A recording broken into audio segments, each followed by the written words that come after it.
Bonsoir les amis, soyez les bienvenus, vous êtes sur Nurea TV. Ce soir, en cette soirée de 31 octobre, Nora et Cyril avaient envie de partager avec vous quelques histoires un petit peu décalées. Vous allez découvrir qu'on peut en même temps avoir peur et rire de tout cela, c'est aussi ça Nurea TV. Histoire paranormale, que dis-je, histoire pas normale, c'est maintenant et c'est sur Nurea TV.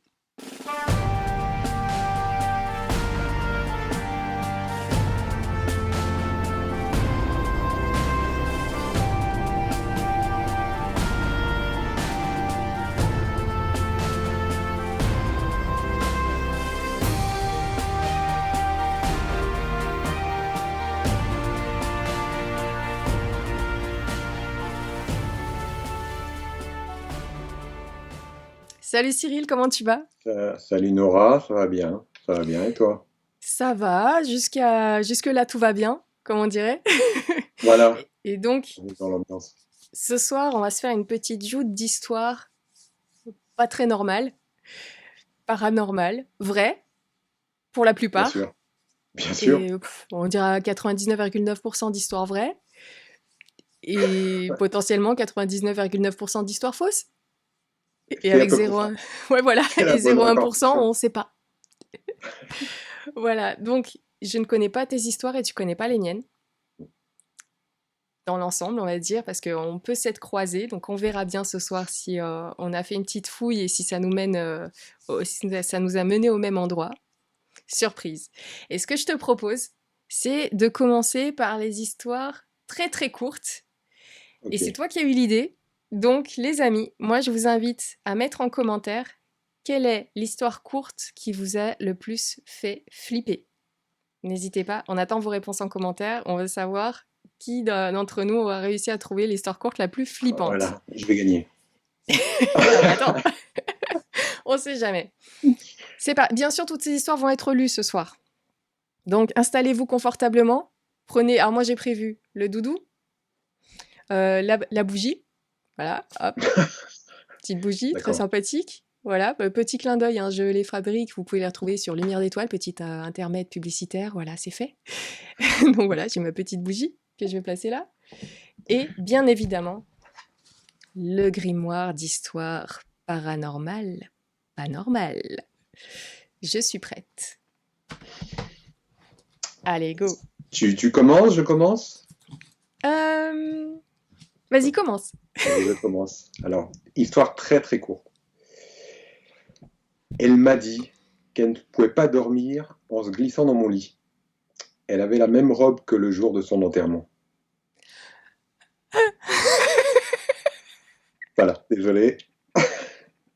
Ah, c'est court, hein? Mais c'est pas censé te faire rire. C'est une histoire flippante, Nora. C'est un rire nerveux. Bon, d'accord, ok. Tu vas entendre ce petit son, cette petite voix off tout du long, je pense, ce soir. Ok, pas mal. J'en ai une. J'ai toujours cru que mon chat me fixait tout le temps. En fait, il regardait juste derrière moi. T'as combien de chats déjà? 3. D'accord, désolé. Je pense à Newton en particulier, le petit blanc. Voilà. Alors, j'entends ma mère m'appeler depuis l'étage. Alors, je monte les escaliers, mais ma mère me retire en arrière et me dit, moi aussi j'ai entendu l'appel et c'est pas moi.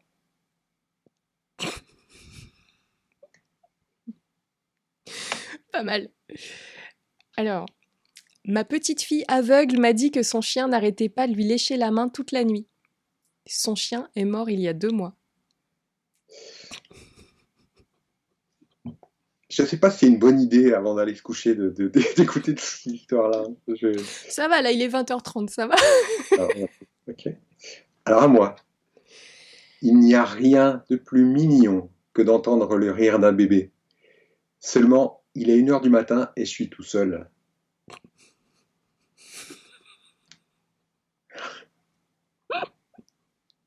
Eh oui. J'ai entendu quelqu'un taper au carreau de la salle de bain toute la nuit. Puis, je me suis rendu compte que le bruit venait de derrière le miroir. Ok.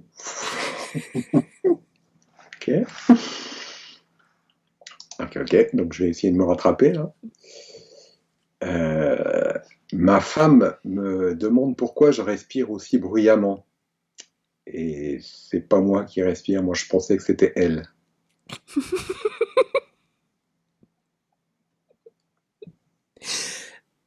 Ouais. J'essaie de Ménage à chercher une trois, peut-être. explication. Ménage à trois, ouais. Mais ils sont pas au courant. Il faut pas comprendre, c'est flippant. Alors, j'ai mis ma main contre le mur pour me guider dans le noir. J'ai senti un battement de cœur. Doum doum. Doum, doum. Là, c'est mon cœur qui est en train de battre, là, justement. Alors, depuis que je vis tout seul dans cet appartement, je ferme plus de portes que je n'en ouvre.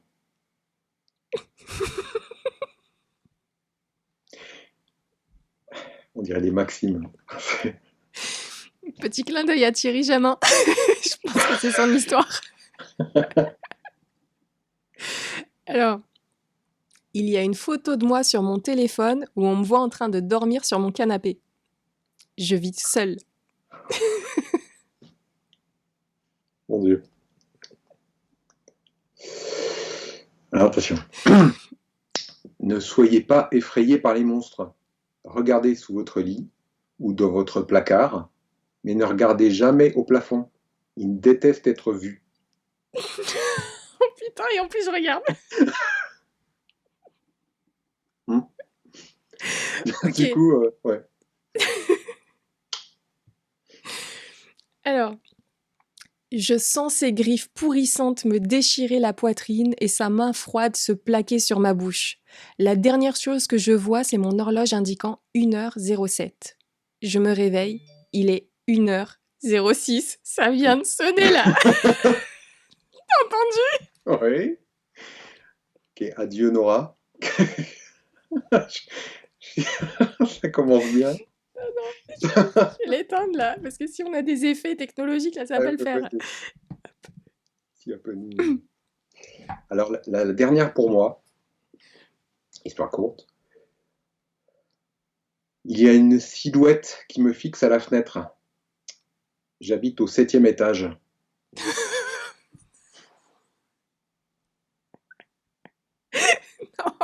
J'aime bien parce que elles te font toutes rire. Hein. Je pense que tu vas éclater rire pour les prochaines.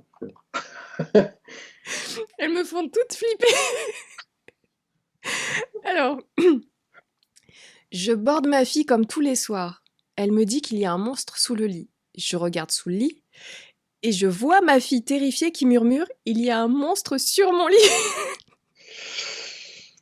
Oula, ah ouais, là, pas très normal. Pas très Pas normal. normal du tout. Non. J'en ai une Bien. petite, juste pour finir là, ces petites histoires courtes. Le dernier homme sur Terre était assis seul dans une pièce. On frappa à la porte.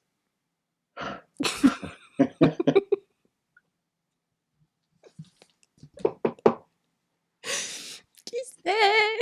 Il y a personne. Qui c'est? Je suis le dernier homme. Voilà. Bien, bon. On s'est un peu mis dans l'ambiance, j'avoue. Donc, j'ai envie de te proposer de partir sur des histoires un petit peu plus longues, un petit peu plus posées, mais assez rapides quand même là, parce que faut finir vite. Donc, j'en ai une, je commence. C'est le puzzle. Et pareil, les amis, pour ces histoires-là, quelle est l'histoire qui vous a le plus fait frissonner? Alors, puzzle. Une femme âgée vivant seule décide de faire un casse-tête dans son salon pour passer la soirée. Dehors, c'est la noirceur totale. Au fur et à mesure qu'elle assemble les pièces, une impression étrange la saisit. Elle reconnaît peu à peu dans son puzzle le décor de son salon, puis sa télévision, puis elle-même vue de face. De plus en plus fébrile, elle continue. Les dernières pièces du puzzle qu'elle assemble sont celles de la fenêtre derrière elle, et la toute dernière pièce du coin de la fenêtre montre le visage terrifiant d'un homme la regardant. Tintin. J'adore les puzzles, je vais arrêter. Des frissons, oui, ok, terminé les puzzles déjà. Ok. Waouh. Elle est pas mal celle-là. Hein. Ah ouais. Bon alors, une histoire vraie pour moi, qui s'est passée en 1946 à Berlin. Berlin en ruine, hein, après la guerre. Une jeune femme rencontre un aveugle qui erre en tâtonnant et qui lui demande de bien vouloir porter une enveloppe à une adresse. Alors, elle est sympa, elle accepte, elle prend le chemin de l'adresse indiquée, elle se retourne et elle voit que l'aveugle est en train de s'enfuir en courant, sans aucune hésitation, et il disparaît au coin de la rue. Elle trouve ça un peu bizarre, quand même, un peu suspect comme comportement. Alors, elle va raconter son histoire à la police. Alors, c'est ce qui va se passer ensuite qui est assez flippant. Les policiers vont se rendre à l'adresse indiquée sur l'enveloppe. Ils vont découvrir 2 hommes et une femme avec une grande quantité de viande. Ça valait de l'or à l'époque, la viande à Berlin. Avec horreur, les policiers s'aperçoivent qu'il s'agit de viande humaine.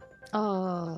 Et ils vont montrer le contenu de la lettre à la jeune femme qui devait la remettre. Et c'était écrit « Ceci est la dernière livraison pour aujourd'hui ».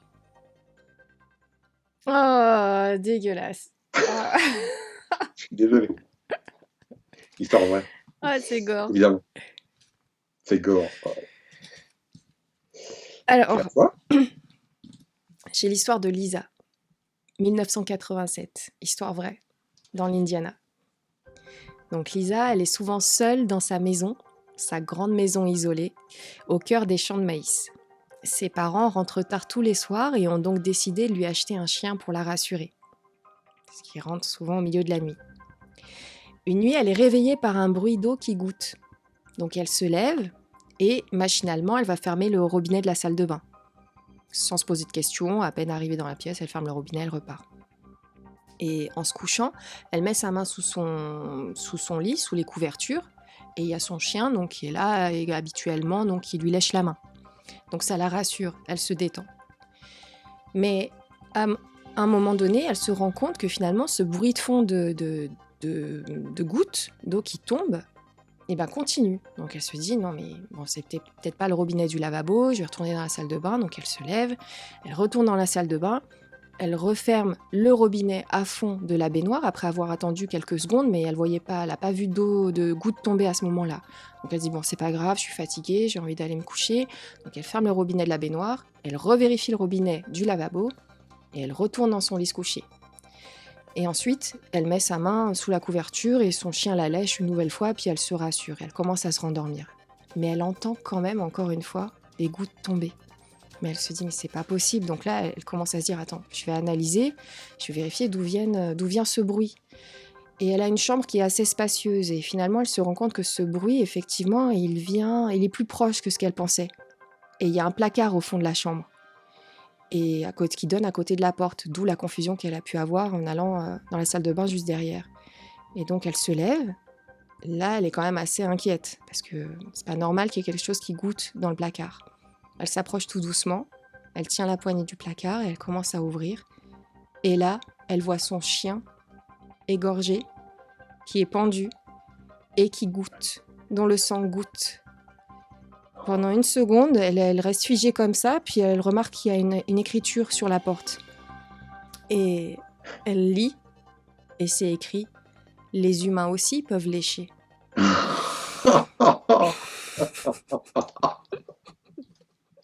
J'aurais dû apporter un doudou aussi, moi. T'as raison, t'as l'habitude. J'aurais dû. Ah ouais, sur la TV, c'est prévu, là. Il y a le doudou. Oh là là, d'accord, ok. T'as vu ça? Bien. Qui avait-il dans son lit? Qui lui a léché la main? Mais alors? Bien, bon, ok, donc je vais essayer d'en trouver une qui puisse rivaliser. Alors, ça se passe en France, à Lyon, en 94, pas très loin de Saint-Étienne. Hein, Arrête de rapprocher ça de chez moi. Moi, j'étais dans l'Indiana, moi, c'est loin, c'est là-bas. Si je préfère. Donc, elle s'appelle Nathalie, elle termine son service, elle est infirmière. Il est 5h du matin, et elle monte dans sa voiture et elle commence à rouler, elle s'engage dans les rues désertes. Et elle s'aperçoit qu'il y a une voiture qui la suit d'assez près et qui, au moment de la dépasser, la voiture commence à la dépasser. Et au moment où elle est côte à côté d'elle, la voiture se rabat violemment derrière sa voiture. Et elle commence à lui faire des appels de phare avec des coups de klaxon et tout. Alors l'infirmière, elle accélère parce qu'elle a la trouille, elle se dit c'est un malade qui essaye de me suivre, de m'arrêter, quoi. Et elle essaye d'apercevoir le conducteur dans le rétroviseur, mais elle voit rien, c'est la nuit, on voit que les phares, quoi. Donc elle tourne à droite, à gauche, la voiture continue à la suivre. Nathalie, elle commence à paniquer sévère. Elle arrive dans l'allée qui mène à sa maison, et son seul espoir, c'est de s'arrêter vite fait et de courir s'enfermer chez elle pour appeler la police. Alors, au moment où elle arrive chez elle, elle descend de la voiture et il y a la voiture qui la suit toujours derrière. Et la voiture s'arrête également. Et il y a un gars qui sort et qui lui dit « Enfermez-vous, appelez tout de suite la police !» Alors, elle écoute, elle entend, mais elle se sauve, elle s'enferme dans sa maison, elle appelle les gendarmes. Et elle jette un coup d'œil par la fenêtre, et là, elle aperçoit une grande silhouette armée d'un couteau de boucher qui est en train de s'attaquer sauvagement au conducteur qui était en train de la suivre. Alors, Nathalie, elle est terrifiée, elle va se réfugier dans sa salle de bain, puis elle attend les gendarmes. Et c'est que plus tard elle comprendra qu'en fait, ce qui s'est réellement passé, c'est que l'homme, quand il a essayé de la doubler, il a vu qu'il y avait un homme qui s'était glissé sur le siège arrière de sa voiture. Et qu'en fait, il avait essayé de la prévenir pour sauver sa vie. Et en fait, c'est lui qui l'a payé de sa vie. Voilà, histoire vraie également, à côté de Saint-Étienne, à quelques kilomètres, je crois. Oh, punaise. Mais écoute, il lui a sauvé la vie à Nathalie. Mais il lui a sauvé la vie. Mais moi, j'ai son histoire à Nathalie, la suite. Parce que Nathalie, elle roule beaucoup. Sacrée Nathalie. Et donc, quelques temps après ça, quelques années plus tard, elle avait oublié donc cette partie-là de sa vie. Elle s'en souvenait plus trop. Voilà, c'était comme un vieux souvenir qu'elle avait voulu oublier. Et donc, elle reprend la route. Et c'était une nuit sombre et brumeuse. Et donc, Nathalie avait de la difficulté à rester éveillée et la route était trempée. Le niveau d'essence commençait à être dangereusement bas et elle n'avait aucune idée d'où se trouvait la prochaine ville. Juste au moment où elle allait arrêter la voiture pour dormir sur le bord de la route, elle aperçoit une petite station d'essence décrépite. Elle s'y arrête. Le commis semble très distrait par l'arrière de la voiture, pendant qu'elle lui demande de faire le plein. Il s'exécute enfin, mais lui demande d'ouvrir le capot parce qu'il flaire un problème. Le cœur de Nathalie fait 3 tours. Elle se remémore un petit peu ses expériences passées et elle se dit « mais qui c'est ce taré, quoi ?» Elle est seule dans une petite station-service crasseuse, au milieu de nulle part, et le commis a de drôles d'agissements. Il lui demande de sortir de la voiture pour venir voir le moteur. Elle s'exécute, tout en se demandant pourquoi elle ne se met pas à crier. Dès qu'elle arrive devant la voiture, il l'attrape par le bras et lui dit « Cette voiture a besoin d'une remorqueuse, vous devez venir avec moi dans le bureau. » Puis, il lui met la main sur la bouche et l'entraîne de force à l'intérieur du bureau. Une fois à l'intérieur, il lui dit « Il y a un homme couché sur le siège arrière de votre voiture. Nous devrions appeler la police. » Elle se dit « C'est pas possible, pas une deuxième fois, c'est pas vrai, c'est un mensonge. Je peux pas, non, c'est pas vrai. Ce mec est trop bizarre. » Donc elle est apeurée, elle part en courant vers sa voiture et file à toute vitesse. Au bout de quelques minutes, Nathalie regarde dans son rétroviseur, par acquis de conscience. Et elle voit un homme avec un chandail à capuchon et une hache dans la main sur la banquette arrière. C'était exactement la même personne avec qui elle avait eu cette première histoire qui était revenue et qui avait utilisé la même méthode. Et d'un mouvement de bras, il la décapite avec sa hache. Donc le cadavre de Nathalie est retrouvé quelques jours plus tard. Mais heureusement, les amis, pour toutes les Nathalie de la planète, des années après ce drame, la police est enfin parvenue à mettre le grappin sur ce tueur en série. Est-ce qu'il était seul ou pas ? Regardez toujours sur la banquette arrière de votre voiture parce que Nathalie, elle aurait dû. 2 fois. Pas de bonne Nathalie. Hein. Moi, je m'appellerais Nathalie, je serais pas rassuré. À toutes les Nathalie. Toutes les Nathalie ce soir, on vous embrasse. Et prenez le vélo, c'est pas mal. La trottinette, c'est sympa. Ok. Donc, encore une histoire un peu courte, pas très longue, donc. Alors,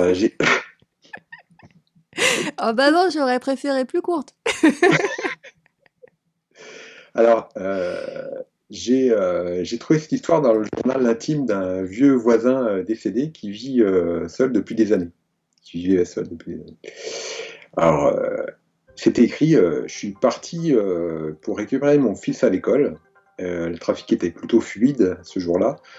Il n'y avait rien sur la route à part quelques feux rouges. Ça faisait pas mal de temps que j'attendais un feu rouge quand j'ai remarqué qu'il y avait une femme euh, à côté du feu rouge et je ne savais pas depuis combien de temps elle était là. Elle était là à me fixer, mais j'arrivais pas à regarder ailleurs, en fait, j'étais obligé de la regarder. Elle me regardait comme une folle et elle agitait sa main vers moi en caressant les cheveux de la tête d'un petit garçon. Elle était à 50 mètres. Hein. Et ce petit garçon, son fils, j'imagine, portait des vêtements larges marrons et un masque noir de chèvre. C'était un costume étrange et surtout, qui porte un costume un lendemain d'Halloween, hein. Tu vois, c'est le projet Halloween. Et lui aussi, il agitait la main dans ma direction et il me fixait à travers son masque. Mais son mouvement semblait inconfortable et forcé. Les yeux de la femme pouvaient voir à travers moi et je pouvais quasiment sentir physiquement son regard s'accrocher sur moi. C'est ce qui est écrit. Elle clignait même pas des yeux. Je me sentais très tendu, comme nu dans elle, quoi. Et les yeux du garçon, mon Dieu, les yeux du garçon étaient suppliants et ils imploraient de l'aide. Et il continuait à me faire des signes comme ça avec sa main, sa petite main de petit garçon. Et là que la femme a commencé à devenir impatiente et agitant la main de plus en plus fort à chaque seconde. Alors j'ai détourné le regard et je ne sais pas pour quelle raison j'ai été terrifié. J'avais besoin de m'enfuir. Une fois que le feu est passé au vert, ça m'a semblé une éternité. J'ai démarré et j'ai même pas pris la peine de regarder en arrière. Je pensais que rien ne serait plus terrifiant que ce moment-là. Ensuite, je suis arrivé à l'école et ils m'ont dit que mon fils n'était pas là.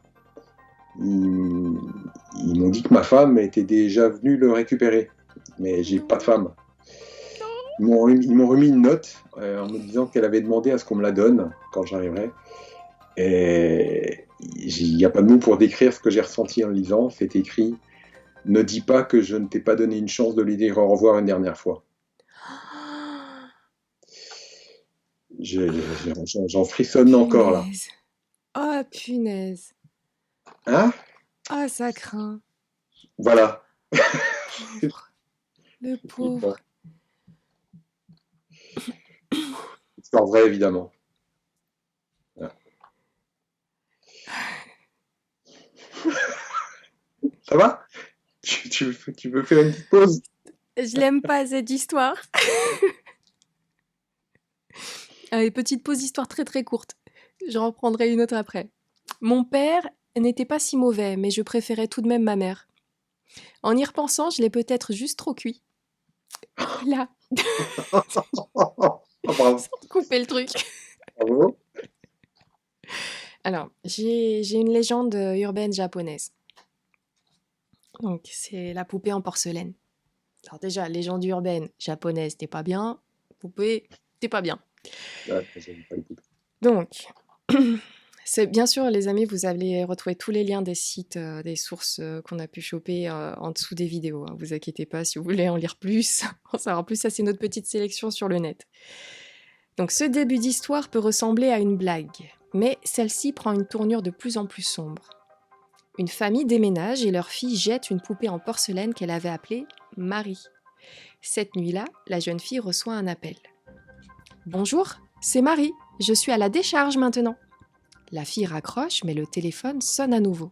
« Bonjour, c'est Marie, je suis à l'épicerie du coin maintenant. » Le téléphone sonne une troisième fois et une voix dit « Bonjour, c'est Marie, je suis juste devant ta maison maintenant. » La jeune fille trouve le courage d'ouvrir la porte d'entrée, mais ne voit personne. Cela doit être une blague, se met-elle à penser. Mais le téléphone sonne à nouveau. « Bonjour, c'est Marie. Je suis juste derrière toi. »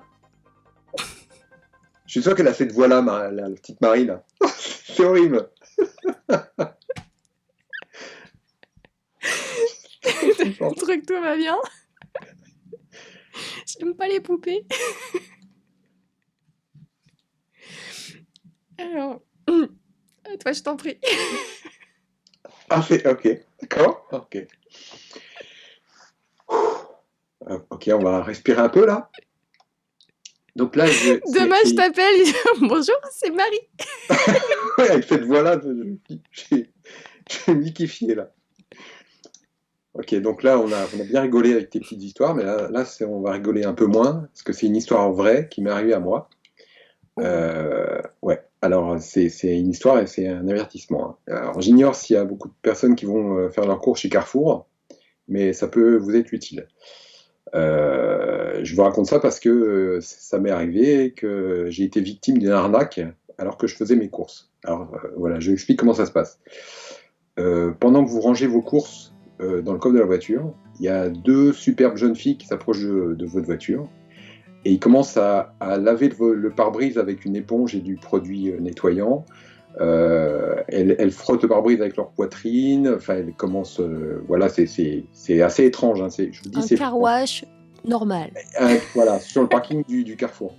Donc, quand elles ont terminé de laver le pare-brise, vous voulez leur donner un pourboire, mais elles refusent. Et elles disent qu'elles préfèrent que vous les emmeniez dans un autre centre commercial. Donc moi, c'est ce que j'ai fait, hein. J'étais sympa, j'étais flippé mais sympa. Donc elles sont montées toutes les deux sur le siège arrière de la voiture. Elles ont commencé à se caresser, à s'embrasser, tout ça, à faire l'amour. Il y en a une qui est passée sur le siège de passager et elle a commencé à s'occuper de moi. Je mets ça entre guillemets quand même, il y a peut-être des enfants à cette heure-ci. Donc flippant quoi, hein. Et pendant ce temps, l'autre, elle m'a piqué mon portefeuille. Oh. Ouais. Et alors, donc c'est vraiment une arnaque. Alors soyez vigilants, ça peut vous arriver aussi. Moi, on m'a volé mon portefeuille vendredi dernier, samedi, 2 fois dimanche, encore une fois mardi, et à nouveau hier soir. Et j'y retourne demain. Alors, vraiment, faites attention, c'est vraiment flippant. Bien fait. À ce Ah, point-là. bravo. Tu compatis même pas. Ah, mais change de station. Change de comportement. Ok. Voilà, ça c'était vraiment flippant. Ça, c'est flippant. Ça, c'est l'histoire, je pense, la plus flippante. La car wash, là, on va l'appeler. L'histoire la Voilà. plus flippante. N'hésitez pas à Les commenter. Nuréens sauront pour qui voter. Exactement. Alors, j'en ai une. On se fait une petite intermède un peu tranquille. Elle s'appelle Appel d'outre-tombe. Tranquille. Et c'est une histoire véridique qui s'est passée donc, en septembre 2008. Donc, 2 trains se sont rentrés dedans dans le district de Chatsworth à Los Angeles, tuant 25 personnes. L'un des passagers à bord était Charles Peck, qui voyageait de Salt Lake City pour un entretien d'embauche à Los Angeles. Il avait grand espoir d'être embauché et comptait épouser sa fiancée, Andrea, s'il réussissait, puisque celle-ci vivait en Californie. Comme ça, il pouvait se rapprocher. Les 11 heures qui ont suivi le crash, le téléphone portable de Peck a appelé de nombreuses fois sa fiancée, son fils, son frère, sa belle-mère et sa sœur. J'ai encore mon téléphone qui a vibré là. Oui, à chaque fois que tu parles de téléphone. C'est hallucinant. En tout, sa famille a reçu à peu près 35 appels. Quand il répondait, il n'entendait que le bruit des parasites. Et quand il rappelait, les appels allaient immédiatement dans la boîte vocale de Charles Peck.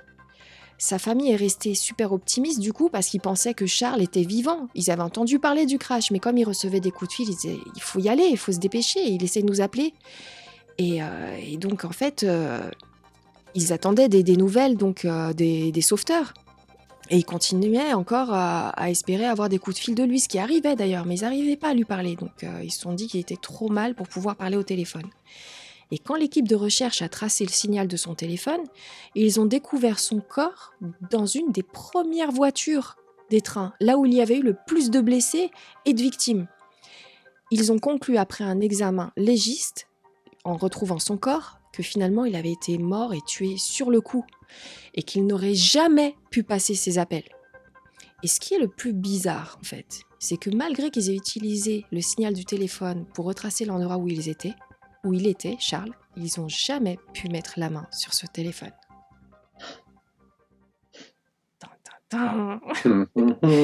Désolée, j'ai mal lu, mais c'est parce qu'en fait, j'étais encore en train de repenser au car wash et aux conneries que tu fais les week-ends. Je vais faire des courses, excuse-moi. Voilà.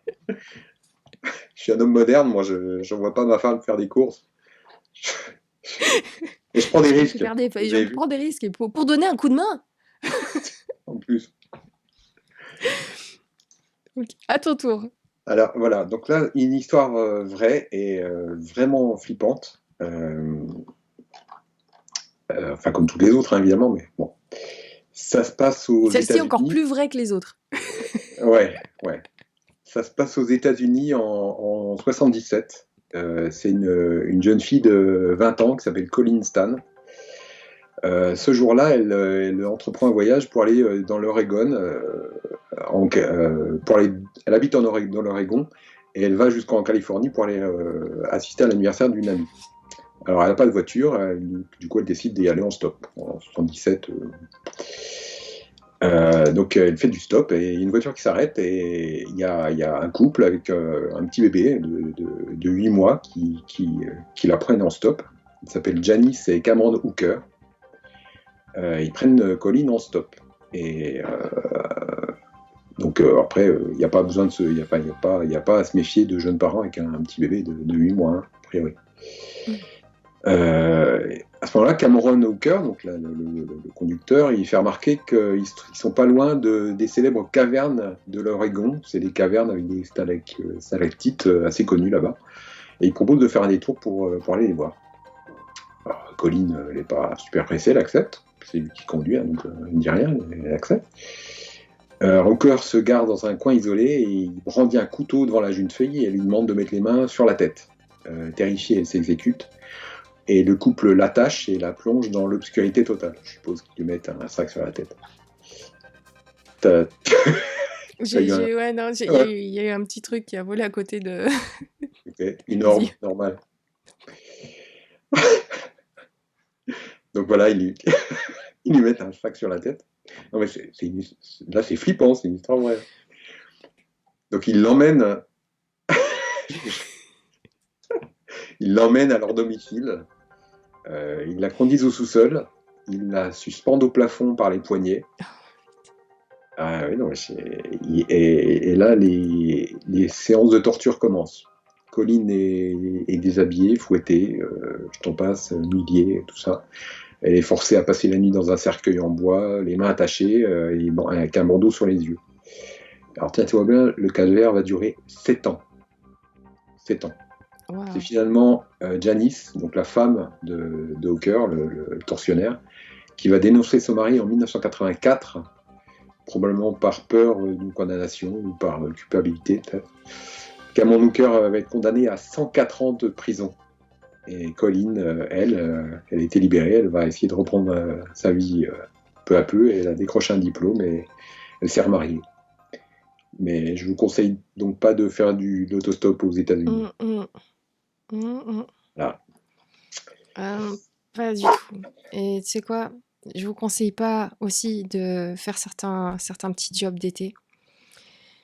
Et ouais, voilà, je vous le raconte. Allez. C'est une jeune fille qui économisait pour l'université et elle est engagée par son voisin pour surveiller sa maison en échange de rémunération. Ce voisin qui est docteur lui demande ce jour-là d'arriver à 19h. 1 heure après être arrivée à la maison, elle reçoit un appel téléphonique. L'homme au bout du fil lui dit que si elle ne sort pas de la maison, il la tuera. Elle raccroche terrifiée et regarde sur l'afficheur, mais la personne qui téléphone utilise un numéro privé. 30 minutes plus tard, un autre appel.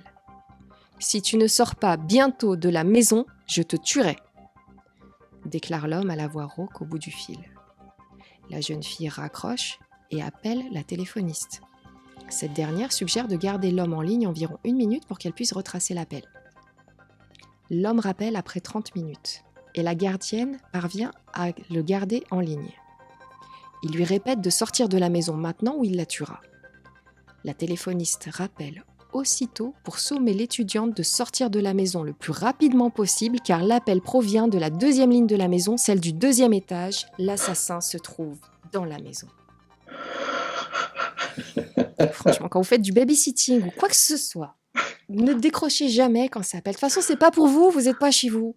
Ne décrochez pas. Ok. Donc on résume, pas d'autostop, pas de babysitting, pas de course au supermarché. Exactement. Voilà, restez chez vous, enfermés, vivez tout seul. Tout ça. Ne regardez pas votre placard, ne regardez pas sous votre Sous le lit. Voilà. Bon courage. Belle vie. Ouais, non, mais c'est ouf. Est-ce qu'on a le temps pour encore une histoire ou deux ou... Ouais, carrément. Okay.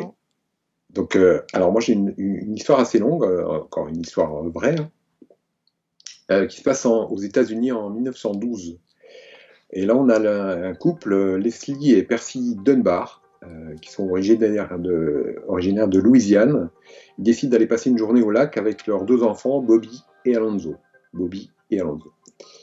Ça devrait être une journée paisible en famille et ça va vite se transformer en cauchemar en fait. Parce qu'en fait, Bobby, 4 ans, disparaît. Personne ne sait ce qui s'est passé avec précision. En fait, il a disparu, ils l'ont jamais retrouvé. Les Dunbar contactent les autorités, mais les recherches ne donnent rien. 8 mois plus tard, un homme, Cantwell Walters, est interpellé dans le Mississippi. Il était accompagné d'un jeune garçon qui ressemble à Bobby. Mais Walters affirme qu'en fait, le garçon s'appelle Bruce Anderson et qu'il est le fils d'une amie à lui, qui s'appelle Julia Anderson, et elle lui a demandé de garder son enfant pour quelques jours. Alors, les parents de Bobby se rendent dans le Mississippi pour identifier le garçon, mais la situation prend alors une tournure étrange, parce que les Dunbar sont incapables de dire s'il s'agit bien de leur enfant. Je trouve que les yeux du gamin sont plus petits que ceux de Bobby, en fait, ils sont pas certains, quoi. Et en plus, le garçon, il semble pas les reconnaître. Oh. Ouais. Cependant, Leslie Dunbar identifie une tache de naissance similaire à celle de son fils sur son corps et alors du coup elle est certaine que elle a retrouvé son enfant. Donc Walters, lui, il est arrêté pour kidnapping. Mais Julia Anderson, donc l'amie de ce fameux Walters, là, revient et elle dit que c'est bien son fils, c'est bien son garçon. Malheureusement, dans son cas, les femmes sont mal perçues à l'époque parce qu'elle a eu des enfants en mariage, donc c'est pas très bien vu. Bon, les autorités, pour savoir si l'enfant est bien son fils, ils alignent 5 garçons qui se ressemblent en plus, dont Bobby ou Bruce, et ils demandent à Julia d'identifier son fils. Mais Julia, elle n'arrive pas à dire avec exactitude lequel est son fils, comme l'autre en fait. Comment se fait-il que des parents n'arrivent pas à reconnaître leurs enfants, je me demande. Mais du coup, le tribunal décide d'accorder la garde de l'enfant aux Dunbar, parce qu'ils sont persuadés qu'ils feront de toute façon de meilleurs parents, et que Julia n'a pas les moyens d'engager un avocat de toute façon. Donc voilà. Du coup, Bobby grandit avec la famille Dunbar, il devient adulte, et il se marie, et ils fondent une famille. Il est mort en 1966. Je rappelle, il avait été enlevé en 1912. En 2004, il a un fils, ça s'appelle Bobby, ils ont de l'imagination, les Américains. Bob accepte d'avoir recours à un test ADN. Et lorsque les résultats arrivent, c'est le choc parce que Bob n'a aucun lien de parenté avec le fils d'Alonzo, son oncle, donc, alors qu'il aurait dû normalement avoir des liens de parenté.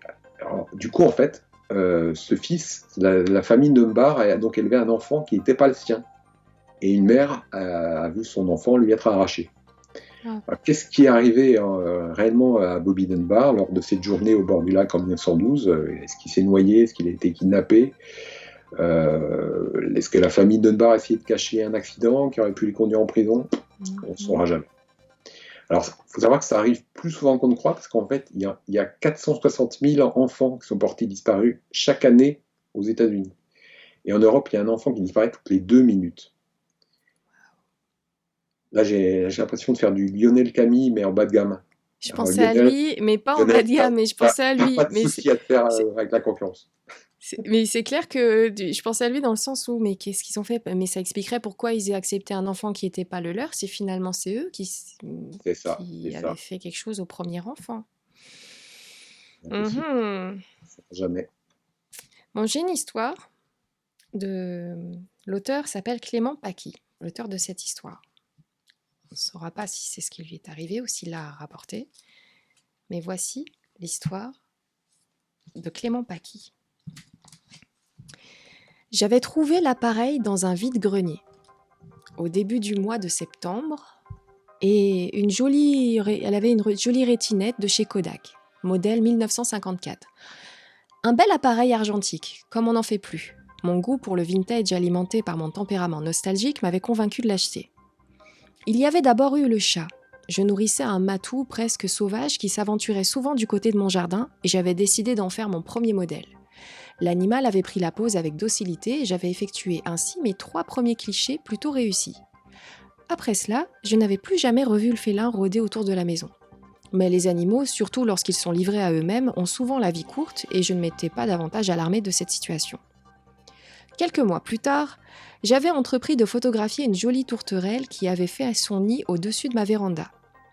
Une réussite encore une fois, malheureusement suivie d'une nouvelle disparition. J'avais trouvé plusieurs jours après, au hasard d'une promenade, le cadavre à demi décomposé de l'oiseau gisant dans un fossé. C'est après avoir réalisé une photo de mariage que j'ai compris. Les 25 personnes qui figuraient sur le cliché avaient toutes cassé leur pipe au lendemain de l'événement. Et je ne dispose d'aucune preuve me permettant de l'affirmer, j'ai l'intime conviction qu'ils ont tous rendu l'âme au même moment, à la seconde près. L'appareil tuait donc qui se laissait immortaliser par sa pellicule.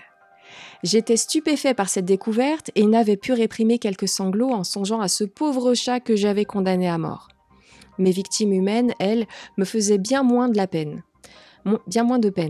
Le mariage de ploucs auquel j'avais assisté ne m'avait rien laissé entrevoir d'irremplaçable. Des ploucs qui se marient à d'autres ploucs pour donner des familles de ploucs qui à leur tour se reproduiront entre ploucs et produiront des générations de ploucs à l'infini. Pas de quoi verser une larme, sinon pour la tristesse d'une telle mécanique. Après avoir pesé le pour et le contre et bien réfléchi à ce qu'impliquait un tel pouvoir, j'avais pris le parti d'épurer autour de moi les fantômes de mon passé. Le persécuteur du CM2, les voyous de ma 5e, les racketteurs de ma seconde, j'avais patiemment cherché puis trouvé ces sadiques de ma jeunesse afin de leur tirer le portrait, un massacre. Tout au long de ma vie, et jusqu'à l'année dernière, j'ai méthodiquement assassiné tous ceux qui avaient un jour pu me taper sur le système. Les voisins médisants, les électeurs socialistes, les mamans prolos qui poussent leurs rejetons immondes dans des poussettes discount, les homosexuels qui pensent que la pratique de la sodomie est une opinion politique, les féministes, les lecteurs de Télérama et les auditeurs de France Inter, petits prédicateurs de la vertu aux fesses sales. J'épurais dans la joie barbare que me conférait mon pouvoir magique. Et puis il y a eu Jérôme, ce salopard de Jérôme. Il y a 10 ans, je l'avais surpris au lit avec ma femme. Ou devrais-je dire mon ex-femme, car la découverte de ces traîtres en train de jouer à la bête à 2 dos avait inévitablement conduit au divorce. Je n'avais jamais pu oublier la tronche rigolarde de Jérôme lorsqu'il s'était aperçu de ma présence dans la chambre. Loin d'avoir honte, il s'était amusé de la situation, de ma colère, de ma détresse, de mon malheur. Le prendre en photo a été pour moi un grand moment de jouissance, jusqu'à ce qu'à l'instant du développement, je découvre ma silhouette en arrière-plan comme au travers d'un kaléidoscope. Appelez ça la guigne, le mauvais sort ou le karma, mais j'avais appuyé sur le bouton de déclenchement alors que Jérôme passait devant la vitrine d'un miroitier. Vous avouerez que c'est une drôle de manière de se suicider. Sympa. Merci Clément Paqui. Au revoir, Clément Paqui. Au revoir Clément Paqui. Ah ouais, pas mal. Pas mal, ça. Pas mal. Je sais pas ce que je ferais avec un appareil photo comme ça, mais Ah, moi, je sais. Moi, j'ai quelques idées. on va pas le dire. Mais bon, en même temps, on va pas. Là, il a trop abusé de son pouvoir, je pense. Eh oui, voilà, c'est Tout le monde le me karma. saoulait. Voilà, une histoire. Allez. Allez, alors, en région parisienne, ça se passe, en 2015. Après de longs mois à chercher un appartement, Lucien vient d'emménager dans son immeuble, fraîchement installé. Il prend ses aises dans son nouveau chez lui. Et une nuit, quelqu'un frappe à sa porte. Alors, il se lève, il va ouvrir. Hein. Moi, jamais je me lèverai pour ouvrir la porte pendant la nuit, mais lui, ils le font tous. Hein, je sais pas ce qu'il leur prend. Une femme se tient là et lui demande si elle peut passer la nuit chez lui parce que son conjoint la frappe. Ça, c'est moins drôle. Lucien est quelque peu surpris et dubitatif. La femme le rassure en lui disant qu'elle a appelé sa famille et qu'ils viendront la chercher demain matin à première heure. Le jeune homme lui donne couverture et lui propose de passer la nuit sur le canapé. Sympa. À son réveil, la couverture est pliée sur le divan et la jeune femme est partie. Alors il se prépare et il part travailler. Le soir suivant, on toque à nouveau à la porte. La même femme est à sa porte, mais cette fois-ci, elle est marquée de coups au visage. Elle lui demande une seconde fois l'hospitalité et ne pouvant qu'accepter, Lucien lui propose de dormir au même endroit que la veille. Le lendemain matin, elle n'est plus là. Le même manège se reproduit tout au long de la semaine. Il est patient quand même, hein, Lucien. Donc ça se reproduit tout le long de la semaine. Il est quand même inquiet, jeune Lucien, et il se rend au poste de police pour expliquer la situation. L'agent de police lui montre une photo sur laquelle il reconnaît la femme. Et là, la police lui apprend que en fait, la femme a été battue à mort dans son immeuble par son conjoint. Et elle est décédée de ses blessures il y a plusieurs mois. Oh putain. Voilà. Classique. Ah ouais. Classique. Et la scène se rejoue et se rejoue encore et encore et encore. Voilà. Ah mon Dieu. Bon, j'ai encore un autre témoignage de quelqu'un donc, qui nous a écrit ça et qui s'appelle Minuit 15. Merci beaucoup Minuit 15 pour ton témoignage. Ça s'appelle Les temps s'enlacent. C'est demain soir que tout commencera. En rentrant chez moi, j'ouvrirai ma boîte aux lettres comme d'habitude et je trouverai une petite enveloppe rouge. Elle sera vide. Je la poserai sur la table de la cuisine. Après demain soir, je trouverai une nouvelle enveloppe rouge dans ma boîte aux lettres. Elle contiendra un carton noir sur lequel sera écrit en rouge « Toc toc toc » en Police Times New Roman. Taille de police 12. Au même moment, je croiserai un voisin et lui montrant la lettre, je lui demanderai si lui aussi en a reçu une. Il me répondra « Non ». Je poserai l'enveloppe sur la table de la cuisine. Le surlendemain, ma boîte aux lettres sera vide, mais une enveloppe aura été glissée sous ma porte. Le carton portera l'inscription « Surprise ». Je me retournerai aussitôt pour voir si quelqu'un est derrière moi, mais il n'y aura personne. Je fermerai la porte à double tour et poserai l'enveloppe avec les autres sur la table de la cuisine. Jeudi soir, il n'y aura rien dans la boîte aux lettres, rien sous la porte. J'irai me coucher et j'ouvrirai mon livre à la page 51. Une enveloppe rouge tombera sur les draps me faisant sursauter. Sur le carton, il sera écrit « Je sais ce que tu lis à présent ». Je sortirai de mon lit, pétrifié, et j'inspecterai chaque recoin de mon appartement. Je ne trouverai rien. Je déposerai le carton avec les autres et ne fermerai pas l'œil de la nuit. Vendredi matin, les enveloppes auront disparu. Le soir, j'aurai peur de rentrer chez moi. J'aurai laissé un cheveu en équilibre sur la poignée de ma porte et je le retrouverai dans la même position à mon retour. Je trouverai une bougie allumée sur la table basse du salon sous laquelle une enveloppe aura été déposée. Brûle-moi. Je ne le ferai pas. Au petit matin, je trouverai une nouvelle bougie allumée à côté d'un cendrier contenant le reste de l'enveloppe brûlée. J'irai au commissariat. J'aurai l'impression de ne pas être prise au sérieux. En rentrant, scotché sur le miroir de ma salle de bain, c'est inutile. Je m'enfuirai de chez moi pour y revenir un peu éméché. Derrière ma fenêtre en verre blanc translucide donnant sur le trottoir, j'apercevrai une ombre chinoise immobile face à moi. Je sortirai pour aller la voir. Elle aura disparu. Pendant la nuit, je serai réveillée par des bruits de pas dans mes escaliers. Des pas lourds et lents, ils descendront jusqu'à ma chambre. Je me précipiterai pour fermer la porte à clé. Derrière, je percevrai un souffle lourd et des ongles grifferont la paroi. Je paniquerai, les larmes monteront aux yeux. Je me sentirai complètement à sa merci. J'allumerai la lumière, j'implorerai « Qui est là ?» Mais personne ne me répondra. Je collerai mon oreille contre la porte. Les pas s'éloigneront dans les escaliers et la porte d'entrée s'ouvrira. Je resterai enfermée dans la chambre la nuit entière et je finirai par en sortir armée d'un objet lourd pour me défendre. La porte d'entrée portera l'inscription. La suite, tu ne la connaîtras pas sans moi. Tu ne perds rien pour attendre. Impossible de voir plus loin. Malgré tous mes efforts, c'est impossible. Demain serait un futur déjà passé. Aujourd'hui, tout est possible et je n'y échapperai pas. J'ai peur. Je crois que je deviens folle. Aidez-moi. C'est l'histoire d'une médium.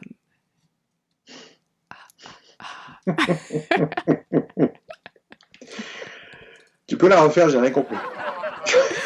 Parce qu'en fait, Allez. c'est vrai, quand je l'ai lu la première fois, je me suis dit, c'est barré le truc, dans quel sens ça part. Et en fait, c'est quelqu'un qui voit le futur et qui voit le futur de ce qui Ouais. va lui arriver de jour en jour. Et ça va commencer donc le lendemain de ce qu'elle a vu. Et c'est pour ça qu'elle appelle au secours. Mais tout en sachant que ça servira à rien, comme ça avait été écrit sur Ouais. un des cartons. Ça sert à rien. Oui, Ça voilà, craint, hein. ça craint. Et des fois, il n'y a pas le goût d'être médium. Pas là. Non, pas là. Effectivement. Voilà. J'en aurai une à la fin, une longue dernière. Ça sera ma dernière pour ce soir. D'accord. Bon, bah, moi, pareil. Donc, je te raconte ouais, je te raconte une dernière aussi. Donc là, il s'agit d'une histoire qui s'est passée en 1900, vrai, qui s'est passée en 70, dans les années 70 en France, dans les Alpes, en pleine nuit. C'est un tragique fait divers. En fait, c'est une coulée de neige énorme qui traverse de part en part un sanatorium du Mont Blanc qui abritait 78 personnes. Il n'y aura que 7 rescapés. Les victimes, 15 membres du personnel et 56 enfants venus des 4 coins de France soigner leur affection pulmonaire face au Mont Blanc à 1250 mètres d'altitude, loin de leurs parents. Lors de l'intervention, près de 500 secouristes et volontaires avec pelleteuses, bulldozers, pelles et tout ça ils ont fait une macabre découverte et une curieuse découverte aussi. Sous les décombres, ils ont trouvé une étrange poupée. Elle était quasiment intacte. Ouais, grande poupée. J'aime pas les poupées. J'aime pas. Elle était quasiment intacte, mis à part un de ses bras, le bras droit, qui était sectionné de manière très nette au-dessous de l'épaule. Alors que les fouilles avancent, on fait une autre terrible découverte. Enfin, là, une terrible découverte. Le bras droit d'un enfant, un vrai enfant, un petit garçon d'une dizaine d'années, est retrouvé. Enfin, le bras droit d'un petit enfant d'une dizaine d'années est retrouvé. Le bras sectionné très nettement, presque proprement au niveau de l'épaule droite aussi. D'après les enquêteurs, l'effondrement du bâtiment sur la victime aurait causé cette coupure nette, mais un médecin présent sur place déclare que ça peut être le résultat que d'une intervention chirurgicale, médicale en tout cas. Pourtant, malgré plusieurs jours de recherche, on ne retrouvera jamais les restes du corps de l'enfant.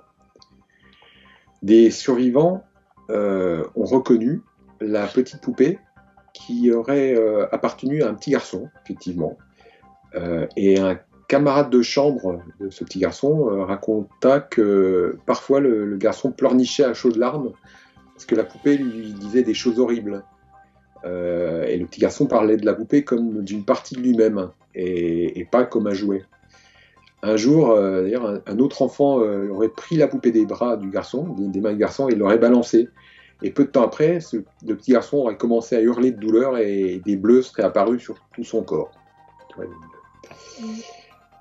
Une légende dit que si quelqu'un venait à retrouver le bras manquant du pantin, le corps de la petite victime se retrouverait non loin du jouet. À ce jour, le corps du garçon est toujours porté disparu. Quant à la poupée, bien qu'elle ait été conservée au début des recherches par les enquêteurs, elle a été égarée à la clôture du dossier. Dernièrement, non loin des lieux de l'accident, donc dans les Alpes, des promeneurs et des alpinistes ont été portés disparus. Ça arrive souvent. Et pour certains, on a retrouvé que leur bras droit est exactement scié de la même manière que l'enfant il y a 50 ans. Le 5 mai 2010, un couple de promeneurs partis en randonnée dans la région a également disparu. Le 7 mai, leurs 2 bras droits ont été retrouvés dans un sentier, sur un sentier. C'est où là? Rappelle-le-moi. Alors, voilà, pour ne pas y aller, ça se passe dans les Alpes, c'est à côté du Mont Blanc, c'est un petit village au pied du Mont Blanc. Lunaise. Ah ouais, c'est chaud. Donc ne faites pas de ski non plus, n'allez pas en montagne, rien, pas de sanatorium. Restez chez vous. Complètement. Ah ouais, puis Vive, son vive le rien que le confinement. nom. Vive le confinement. Bon, moi je vais terminer avec une histoire qui date. Elle date du XVIIe siècle. Et elle s'appelle L'homme qui ne pouvait pas être enterré. Je pense que tu la connais. Je l'ai racontée il y a très très longtemps sur Nuria. Je vais me permettre de finir avec l'histoire que je vais vous lire. La première fois, je l'avais racontée. Là, je vais vous lire, vous aurez tous les mots. Donc, installe-toi confortablement. Un petit peu plus long que les autres. Il s'endort. Et oh T'as terminé déjà? Ah non, pardon. J'ai même pas commencé. Alors, vers la fin du XVIIe à Dumfries en Écosse, déjà, t'as le lieu, l'Écosse, on est déjà bien. Dans On est un en place. cimetière. Un homme qui venait de mourir se révéla impossible à enterrer, au grand désespoir de sa famille et de ses concitoyens. Au cours du mois de septembre 1672, M. Donald Beamish, un vieillard de fortune ordinaire qui vivait à la périphérie de la ville de Dumfries en Écosse, fut saisi d'une fièvre si violente qu'il devint bientôt convaincu de l'imminence de sa mort. Sa famille et ses amis tentèrent de le rassurer, lui promettant de nombreuses et heureuses années. Mais comme il s'obstinait dans son idée et que son état continuait à se dégrader, alors ils finirent par accepter l'inéluctable. Le 27 septembre, le vieil homme qui était assis dans son lit regarda sa femme d'un air grave et il lui déclara solennellement qu'il lui faudrait le faire ensevelir dans les 3 heures suivant sa mort ou elle ne serait plus jamais en mesure de le faire. 3 heures. Madame Beamish fut quelque peu surprise de ces paroles, mais pensant que la fièvre le faisait délirer, elle ne leur accorda que peu de crédit. Le vieillard sembla réaliser qu'elle ne le prenait pas au sérieux, car tout au long de la journée, il lui répéta la même chose, prévenant également tous ceux qui venaient le visiter que personne ne pourrait jamais faire sortir son corps de la maison s'il y restait plus de 3 heures après son décès. Intrigués, certains lui demandèrent d'où lui venait une aussi étrange pensée, mais M. Beamish lui répondit qu'il en serait ainsi sans donner plus de précision.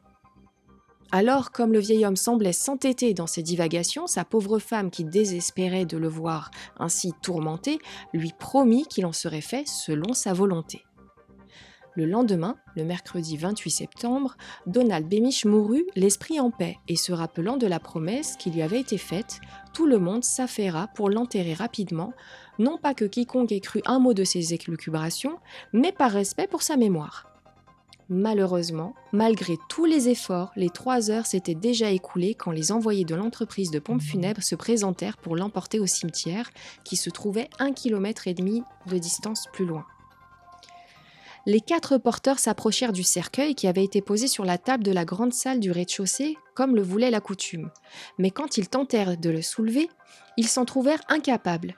Ils essayèrent à plusieurs reprises, puis, comme tous leurs efforts semblaient vains, ils finirent par se résoudre à demander de l'aide à certains messieurs de l'assistance, lesquels acceptèrent de leur prêter main forte sans plus de résultats. Après concertation, il parut judicieux d'aller chercher les hommes les plus forts du village. Mais quand il voulut remporter le cercueil, qui n'était rien de plus qu'une caisse de bois des plus banales, il resta désespérément cloué à la table. Alors, comme il leur était impossible de le déplacer, ils eurent l'idée de transporter la table. Mais cette dernière refusa obstinément de se laisser emmener, semblant même ancrée dans le sol. Pendant plusieurs heures, toutes les personnes présentes s'efforcèrent de faire bouger le cercueil de toutes les manières possibles, le tirant et le poussant sans arriver à rien, puis la fatigue commença à se faire sentir et il fut décidé de le laisser en place jusqu'au lendemain matin. Restée seule avec ses enfants, la malheureuse veuve réfléchissait à ce mystère quand soudain, elle se souvint des paroles de son mari et se demandant si elles n'étaient pas prophétiques. Elle se mit alors à prier. Elle espérait que l'entreprise de pompes funèbres qui lui avait promis d'envoyer de nombreux hommes le lendemain parviendrait à la débarrasser de l'encombrant cercueil, mais le jeudi matin, quand les porteurs tentèrent de l'emporter, ils s'en trouvèrent une nouvelle fois incapables. Après un certain nombre de tentatives infructueuses, les employés des pompes funèbres proposèrent d'emmener la table, mais tout comme la veille, rien ne put la faire bouger et Madame Beamish comprit alors que rien ni personne ne pourrait jamais faire sortir le cercueil de sa maison. Quelques heures plus tard, comme la situation semblait s'enliser, et c'est peu de le dire, des mesures radicales furent prises et un attelage de bœufs fut amené qui devait tirer le cercueil à l'extérieur de la maison. Pour réaliser cette opération, une paroi du bâtiment dut être détruite, puis les bœufs furent attachés au cercueil et incités à aller de l'avant, mais malgré leur immense force, ils ne purent la faire bouger de la table. Les cordes étaient si tendues qu'elles finirent par casser sans qu'ils ne se soient déplacés d'1 millimètre. On arrive à la fin. Pensant que rien ne pourrait faire bouger le cercueil si des bœufs n'y arrivaient pas, certains proposèrent de l'ouvrir et de retirer le corps, mais d'une inexplicable manière, quand vint le moment d'en soulever le couvercle, personne ne put y parvenir. Ils tentèrent alors de le forcer, quitte à l'endommager, mais le cercueil semblait protégé par une mystérieuse force et rien ne pouvait l'abîmer. Alors, en désespoir de cause, la veuve et ses enfants furent relogés et le cercueil resta dans la maison. 3 jours plus tard, une rumeur commença à se répandre qu'un cercueil que personne ne pouvait bouger avait été abandonné dans une maison près de Dumfries et grand nombre de personnes affluèrent pour contempler ce prodige. Certains qui s'arrêtaient tentaient parfois de le soulever ou de briser le cercueil sans jamais y parvenir. Le propriétaire de la maison, qui vivait à quelques kilomètres de là, mais qui avait été averti de la situation, décida d'aller voir par lui-même de quoi il en retournait, mais en arrivant sur place, il découvrit que sa maison était pratiquement effondrée, et comprenant qu'il ne parviendrait plus jamais à la louer, il décida de la faire brûler. Enchantés par cette idée, qui résolvait également le problème de l'enterrement, les villageois se réunirent pour y mettre le feu et pendant que les flammes dévoraient le bâtiment, le prêtre tint un service funéraire pour l'âme du vieux Donald Beamish.